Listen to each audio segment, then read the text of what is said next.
সবই দেখি টানা যাবে রোজাত গেল বলে কি আজব কারখানা যাবে গেল যা গেল বলে।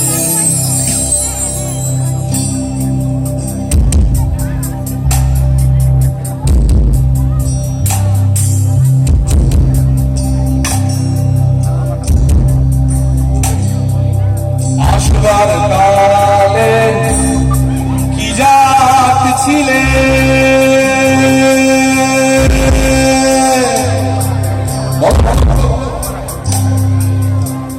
আসবার কালে কি জাত ছিলে এসে তুমি কি জাত নিলে আসবার কালে কি জাত ছিলে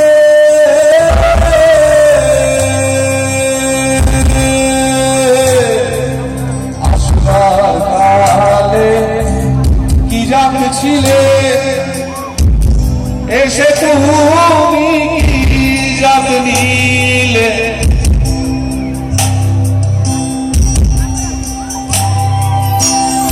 কি জাত হবে যাবার কালে কি জাত হবে যাবার কালে সে কথা বলো না গেল যা গেল বলে আজব কারখানা যাত গেল যা গেল বলে। আমার যারা এখানে বন্ধু আছেন, আমার থেকে কম বয়সী যারা আছেন, তাদের সকলকে বলছি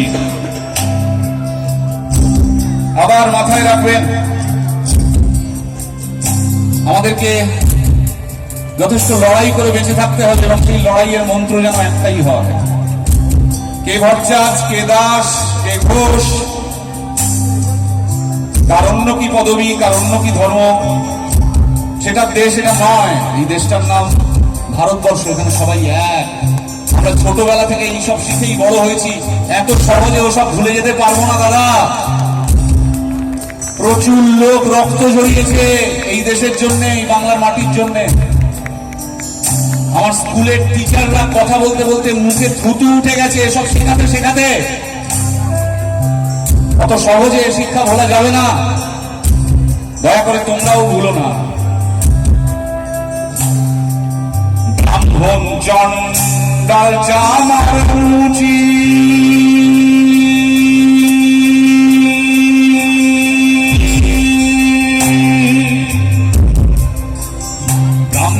চণ্ডাল চামার মুচি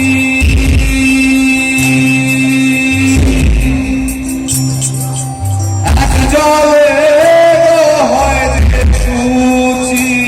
ব্রাহ্মণ চণ্ডাল চামার মুচি এক জলে হয় যে সুচি, দেখে শুনে হয় না রুচি, দেখে শুনে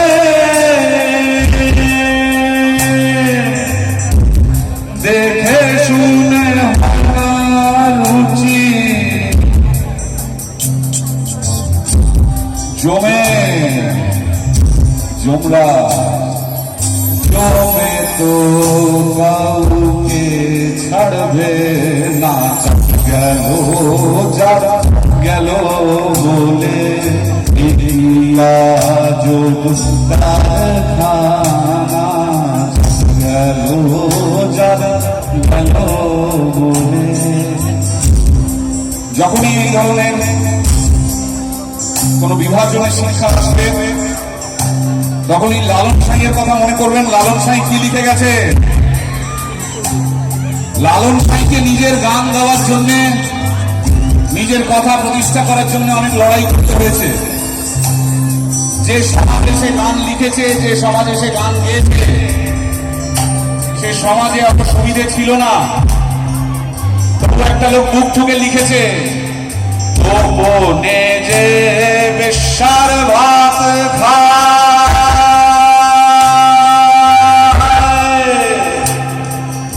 ও বনে যে বেশ্যার ভাত খায়, তাতে ধর্মের কি ক্ষতি হয়।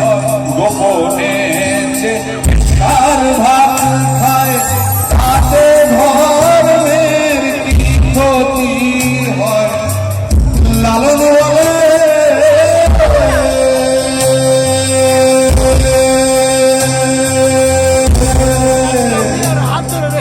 লালন বলে যাত্রারে যাত্রারে যাত্রারে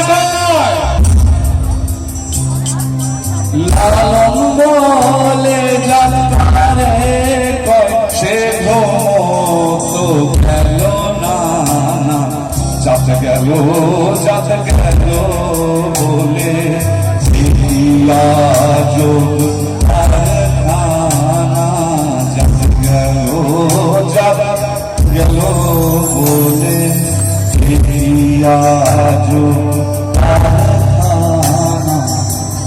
সত্য কাজে